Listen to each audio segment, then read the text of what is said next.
This message is intended as a reminder that we are not licensed professionals, not psychiatrists or psychologists.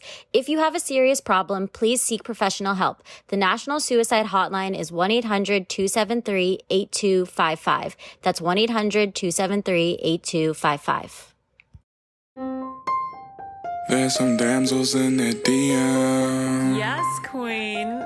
Tell us what's the vibe. There's some damsels in the DM. Please tell us what's the vibe. DMs, yeah we see them, yeah we read them. DMs, we don't need them, we just leave them. Please. Yeah. It's going down in the DMs. Bye. Hello, everyone, and welcome to another episode of Damsels in the DMs. I'm Lauren. I'm Ash. I'm Alejandro. How are you both? I am fantastic. I'm in Chicago with a family that's visiting from London and Florida and all over the place. I spent Christmas or the holidays with them over here. How are you guys? How are your holidays? It's been super chill, very filling, lots of food, which I'm thankful for. Nice. Yeah, just wishing relatives and friends that I haven't been able to see in person much safety during this time. But how about you, Lauren? They were good, just really quiet. I feel like I watched every movie that's come out this year. I think I watched over 10 movies. Brian had COVID, so didn't get to see him, haven't seen him. I think this is the longest time we haven't seen each other since being bi-coastal. So yeah, but it's just a crazy time with everything happening in the world. So honestly, just thankful for my health and safety. Definitely. Yeah. I had COVID and my isolation period ended the day before my flight was booked for Chicago. Oh my God, you were so lucky. I cut it so close, and thank God my PCR tests were negative, because then I would have been really sad just staying in LA by myself in my apartment, isolated for COVID. For Christmas. So sad. Yeah. Well, we have been getting a bunch of letters and questions around relationship OCD. I've been seeing a lot of memes and videos around it, on Instagram and on TikTok. So we wanted to talk about it a little bit. I want to preface this with OCD is something that should be diagnosed by a doctor. It's not just something that you should self-diagnose yourself with. And relationship OCD is part of it. And I want to distinguish that also because I feel like on Instagram and stuff, sometimes people talk about these things and it makes it come off like you could have it, anybody could have it. And of course, anybody can have it, but it should still be something you discuss with a therapist, a psychologist, a doctor. But we had a really interesting article come our way by Nicholas Farrell, and he is an OCD expert. And I want to read the beginning passage of it just so we have a clear explanation of what we're going to be talking about today. And there's no questions on what relationship OCD is. So, relationship obsessive compulsive disorder, ROCD, is an OCD subtype that is characterized by ongoing intrusive thoughts and compulsive behavior around uncertainty of a relationship. People with ROCD experience frequent doubting thoughts about one or more relationships. Example, am I truly in love with my partner, in spite of little evidence supporting the need for these doubts? The doubting thoughts are often viewed as an indication that the relationship may be ingenuine or flawed in some way, which fuels anxiety about the relationship and drives sufferers to engage in various compulsions aimed at gaining certainty about their relationship status. Example, asking for continuous reassurance from a friend. And then I want to go to one of the examples that they give. So this can be done directly by asking, do you think my relationship is working? Or perhaps more subtly, you might ask someone, how did you know you met the right person? Rather than asking out of pure curiosity. This question is an attempt to quell anxiety about whether you are with the right person. So team, what do you think about all this? And have you ever experienced this in your own relationships? So for me, I'm not going to diagnose it as relationship OCD because I'm not sure if it is. It could just be anxiety, but I am definitely very insecure about, or have been very insecure in the past about my relationships, and have doubted a lot of the relationships and have questioned everything. For example, two instances. One was when I was actually in a good relationship and everything was going very smoothly. I kept trying to sabotage the relationship in my head by questioning am I like, are we good together? Exactly what you said. Are we good together? Is this person, like is someone who's gonna like fit in with my family? All of the answers were yes. Like this person is perfect, like in the bigger scheme of things. But I would constantly question it and talk to my friends about it, which I know was annoying for them. And then the other one was with the toxic relationship. I was questioning a lot of the stuff too, but then I had the opposite thing where I was answering, like, if I was like, is this person the right person for me? I'd be like, yeah, he is. And it'd be the opposite, which is so weird. Yeah, I was going to say, I feel like it is that way though. Like it's almost like you're self sabotaging yourself when something is a good relationship. And when it's a bad relationship is when you're allowing yourself to be in it. Yeah. It reminds me of like imposter syndrome too. Like some of the questions that are in this article really reflect like that sort of mindset, which can be problematic because, I mean, if you're not kind of owning the goodness that you're bringing to a relationship, then you're going to have, or one may have questions that kind of like are exacerbated by this anxiety or relationship OCD. But I'd say from my experience, I think my OCD is kind of exhibited in a way where I'm always asking like, am I doing enough? Or am I listening enough? Am I doing XYZ enough? Or am I, just very, it's less of like, well, yeah, less of what the other person is doing and more of self awareness analysis, if that makes sense. Like I'll Yeah. constantly checking on like what I could do better. I think that's the part where I'm like super like OCD about and trying to always improve upon, which may be annoying for the other person with my boyfriend, where it's like maybe I don't need to be, on like, oh, I need to be doing this or that, XYZ. It's like I could chill out. I think in that part, like, is probably where my experience lies in this relationship OCD discussion. Well, yeah, I think my OCD would be internalized thoughts. I mean, I would be the only one, like, well, not the only one, but like these thoughts would constantly be going Like you on. wouldn't be asking your partner to reassure you or like a friend to reassure you about things like that. Oh no, oh my God, I would drive other people crazy. No. Yeah, I completely agree, Alejandro. Also, I have never been diagnosed with OCD, but I definitely feel like I have it. I have this thing where, like, I have trouble leaving a room if things are out of place. And sometimes I need to walk around the room multiple times to make sure everything is in place. And I notice, like, if a space is really messy or if somebody has like too many things in their space, it can really affect my well-being and it's really hard for me to focus. Like I really need clean spaces. I also notice, this is weird, but natural lighting really affects how much work I'm able to get done. But like it impacts me to the point where I'll be late to things because I'm spending so much time trying to make sure everything in the room looks good. And especially when I'm anxious about something else, I was telling these two, I'm anxious right now. And I was having trouble exiting a room because I kept looking at things. It's like a way that my anxiety manifests. And I think, especially in my relationship with Brian, I experienced this in the beginning because I would say my relationship with Brian was my first really healthy relationship. And in other relationships, I definitely did this. Like, I definitely would go to other people and ask them, like, do you think so and so likes me? Do you think that, like, they're going to be my person? Do you think they want to marry me, especially over breakups? I asked a million questions, like, do you think they want to get back together with me? Blah, blah, blah. And I was super annoying. What was interesting was that I remember asking my friend Juliana, who Ash and Alejandro know, if she thought that Brian liked me, like right when we had first started dating. And he had consulted her right before on a Christmas gift. So she had known that he liked me and that he wanted to be with me. So she was reassuring me, but it was like, so even though this person was doing everything to indicate that they liked me, it was still something that I was having trouble seeing. Yeah, I feel that because I get the same way. I always doubt, back to, being with a good person, I always doubt if they like me, even though they'll show me in a billion ways that they like me, I will always doubt it. And then when it's a very toxic person with an avoidant personality, I'll doubt it, but I will like calm myself down over it. Mm. and I'll like convince myself that they do like me. And then I'll pick like the littlest things that they do. Like maybe they give me a forehead kiss. I'm like, oh yeah, they like me. Like, yes, like, all my worries are over. Like, well, I was worrying for nothing.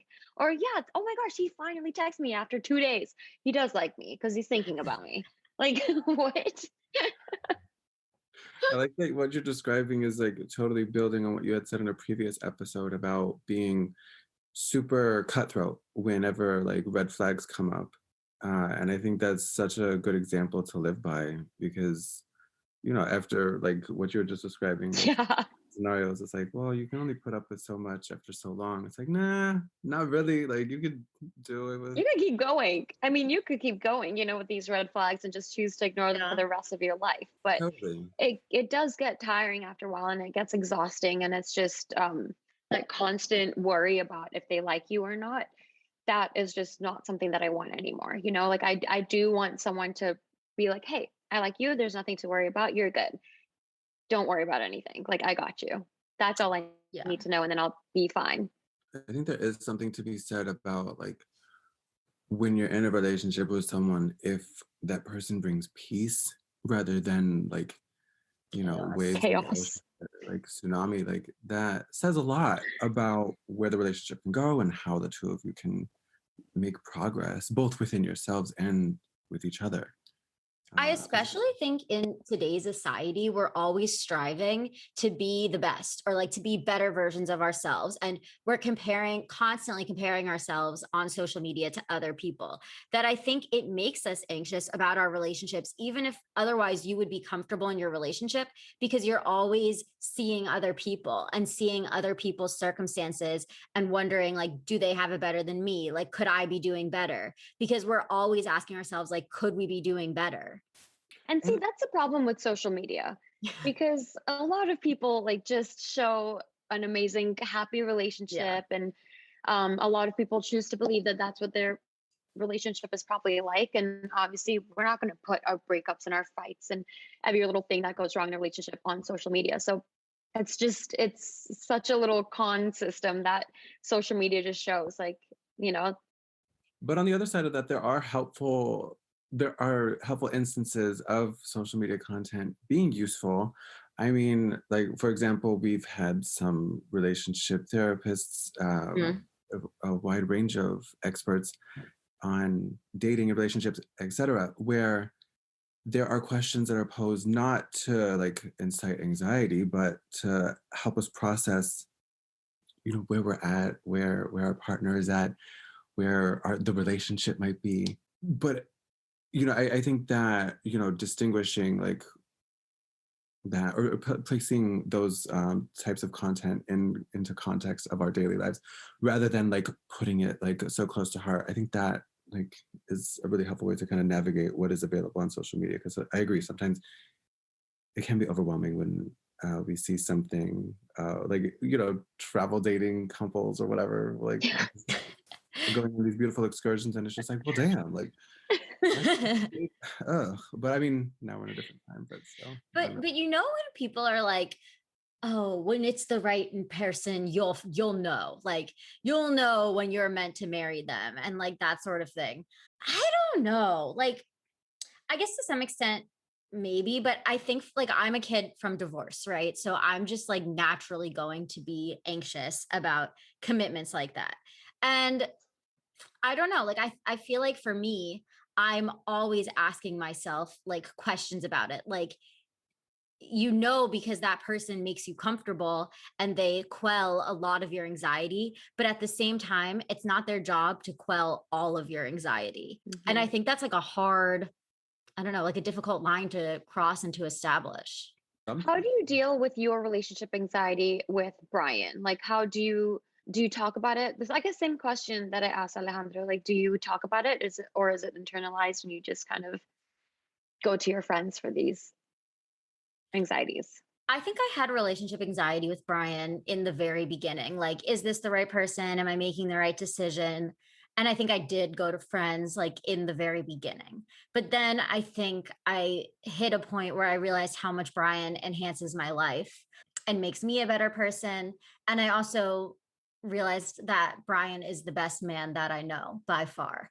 And like how amazing to say that you get to be with the best person that you know. And I think when I was able to say that to myself, like any anxieties that I had about it didn't feel valid anymore, because you can't say in the same sentence, like, I'm not going to marry the best person I know, or I'm not going to be with the best person I know. And like, is this the right relationship for me? Like those two things like can't coincide and they both can't be true. Or if they can both be true, it's a really hard pill to swallow, right? And then are you making a decision that's good for your well-being if you don't want to be with somebody who you think is good in all aspects? So I think, yeah, that was one way. And then I think now it wouldn't be as like relationship anxiety, but we've talked about this before, like meditation, morning pages, exercise, like are just how I deal with generalized anxiety. But I also think like if I didn't have Brian as a support system, it would be really hard for me to manage anxiety in general. One of the things that I think is a scary line with in relationship OCD is, how do you analyze whether the feelings that you're having are relationship OCD, or are they actual red flags that you should be honoring? Because I think that's scary. Like if you are in a bad relationship, I don't want to put this episode out there and then people are like, "Oh, I'm only concerned because I have relationship OCD." And then they're being cheated on, or then they're being verbally abused. Like that worries me. So how do you think that you noted the differences? With the help of a therapist, I mean, that's Yeah. one immediate resource that I think we all can take advantage of independently, whether we choose to like participate in that with our partner or not. I think Yeah. I mean, those resources are there for a reason, and they have the vocabulary that is going to help us identify exactly what we're going through and how to sort through symptoms that might cause certain anxieties, and whether or not we should let certain things go because of XYZ sort of perceptions that might need some addressing. I think if you're in that position where you can't tell if it's relationship OCD or just this relationship is a toxic relationship and it's a red flag, I think that's when you do have to go either to a professional to help you distinguish between the two, or go to someone who is got like an outside, objective, unbiased opinion of that person, and kind of just tell them what the problems are, and for them to kind of help you figure out if it's your OCD or if it's their red flags. Mm. Have you guys ever heard of inner parts therapy? No, what is that? I've heard of inner child. Is that the same thing? It's a little similar, but did you guys watch the movie Inside Out, Yes. the Disney Pixar movie? So it's basically like that movie is explaining inner parts therapy, but it's basically like thinking about yourself and the different parts of you like as parts. So you are not an anxious person, but you have an anxious part. You are not a depressed person, but you have a depressed part. And you think about them as like all these little different people inside of you. So you have a happy part, you have a inquisitive part, you have a curious part, and there's all these different people here, right? And then when you feel a sort of emotion, you can say to yourself like, "Oh, this guy is up a lot right now. Why are you here so much?" And for me, like I doing inner parts therapy, I got good at noticing when I have a legitimate concern and when I have an anxious thought. And when you can make that distinguish between anxiety and distinguish between having a real concern, I think that really makes all the difference. Like for me, when I feel anxious, I feel it in my chest, and it feels hard to like deeply breathe. And I can just feel like I'm not speaking out of a grounded place. I'm speaking out of an anxious place.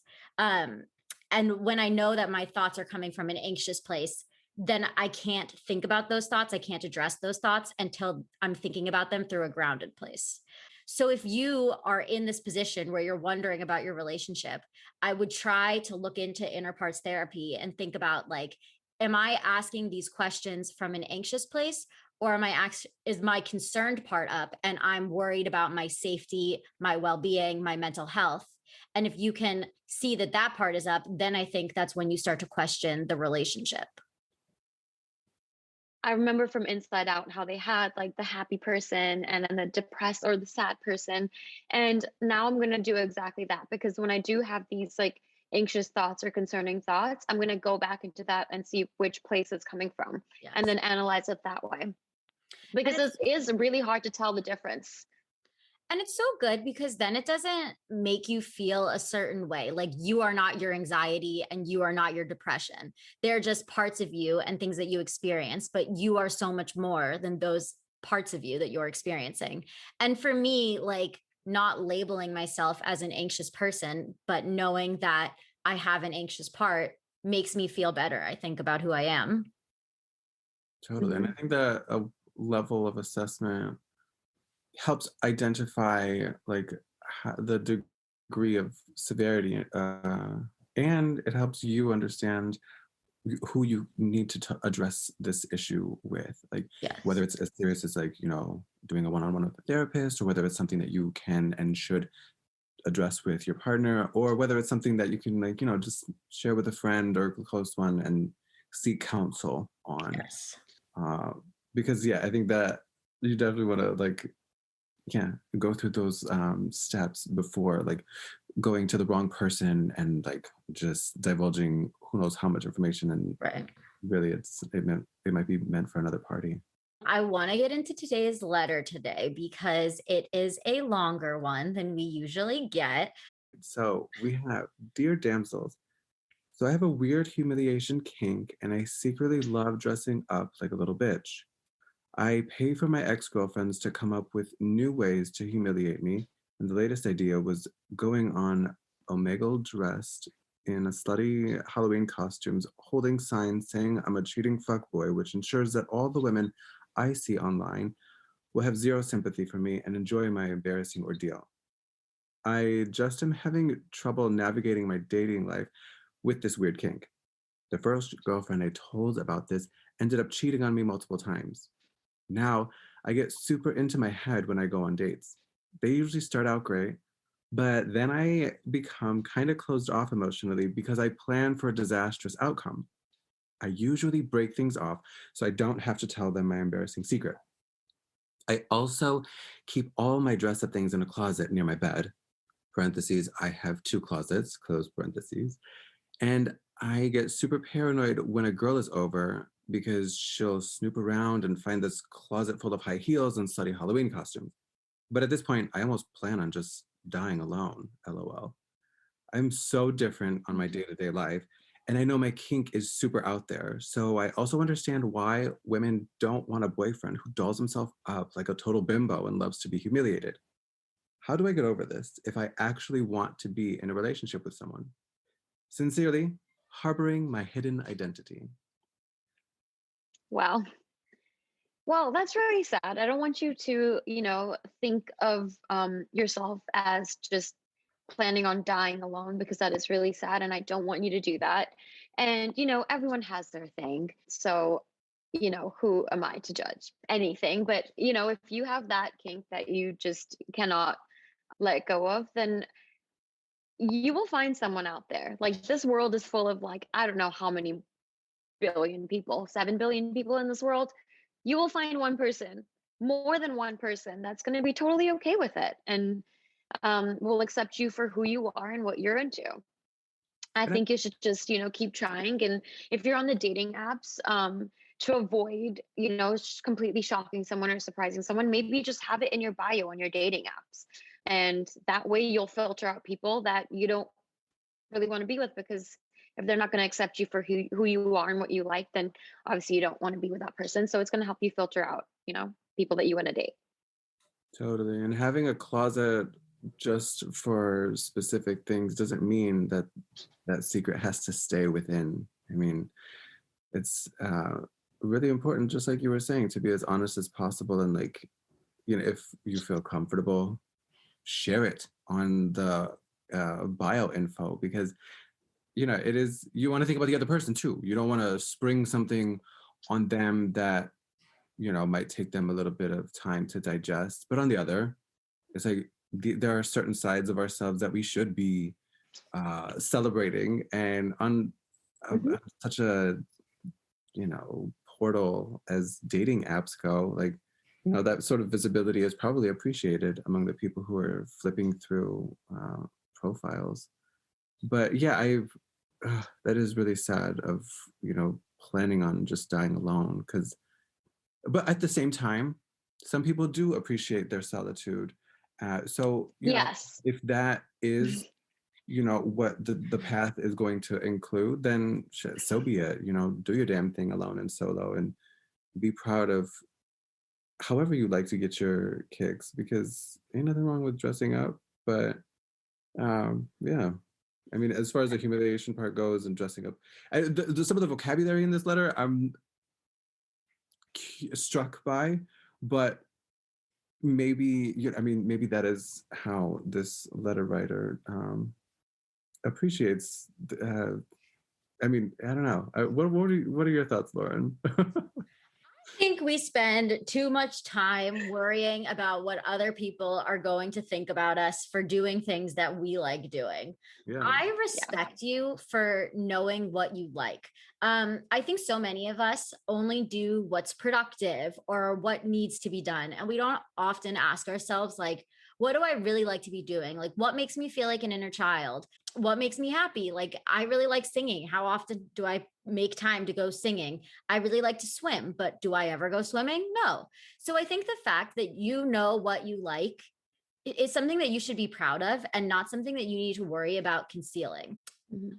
I think that if this is what you know that you enjoy doing, then you should be forthcoming about it, like Alejandro said.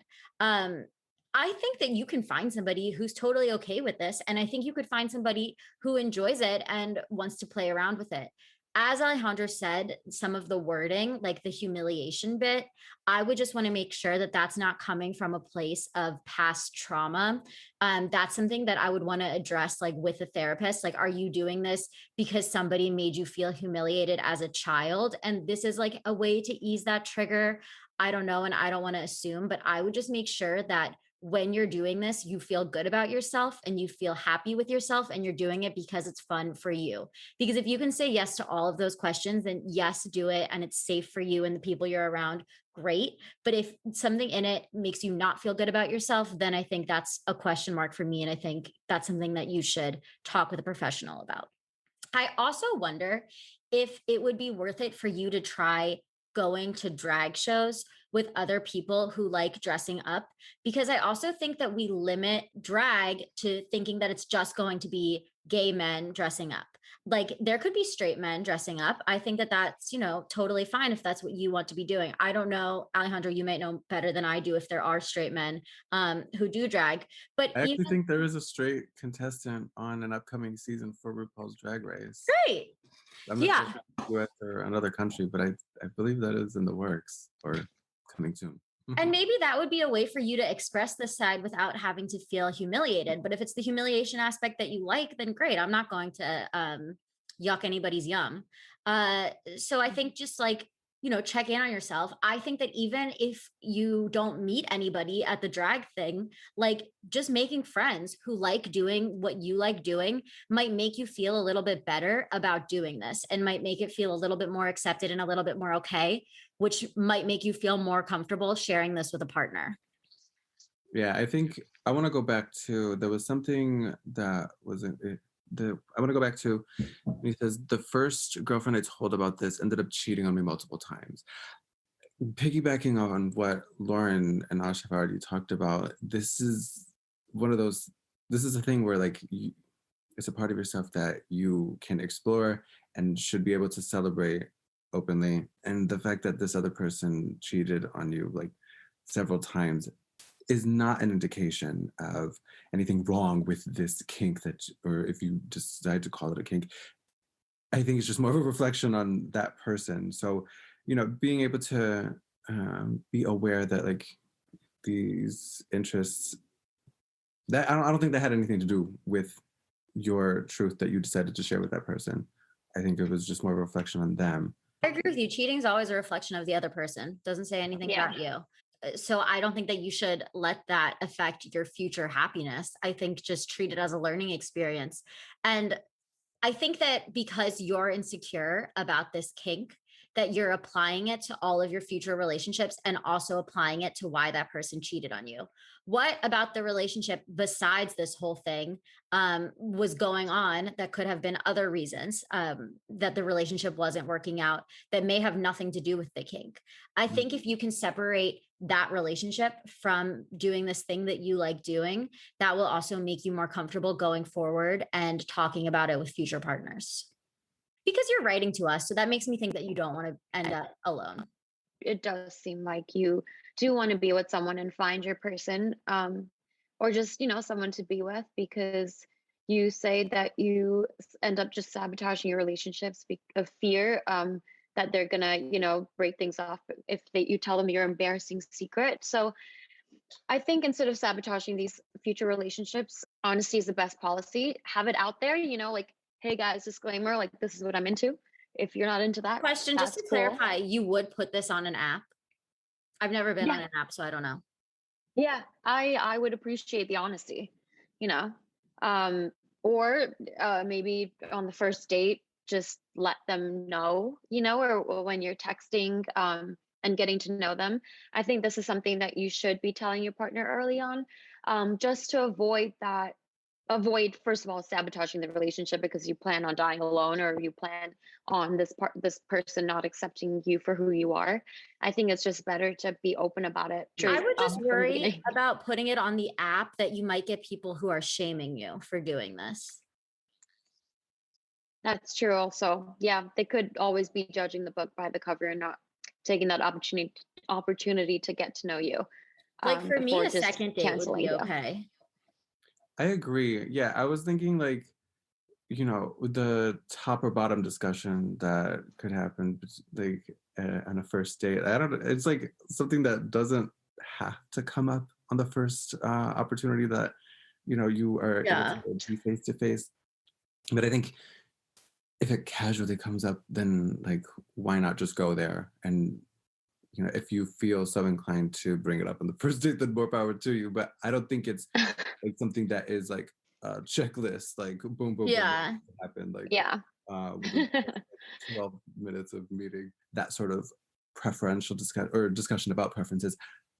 I mean, that's a very personal thing too. So you want to. That's true. It's like a dance on eggshells. Like, what if you can't have kids or something? Like, are you going to tell the person that on the first date? Like, that's a more game-changing thing. Yeah, that's true. Like, you guys could work through this, get over this, or like enjoy this, but like not having kids affects like what you want in your future more. And if you're not going to say that on a first date, then I don't think you need to say this on a first date either. Totally. All right, everybody. Well, thank you so much for tuning in to another episode of Damsels in the DMs. Please write us your letters. Please rate and review us on Apple, and now Spotify is allowing reviews. That really helps us get more listeners, and we would be eternally grateful. Yes.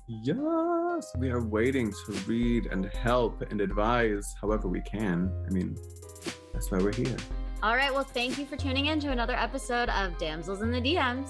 Until next time. It's going down in the DMs. Bye.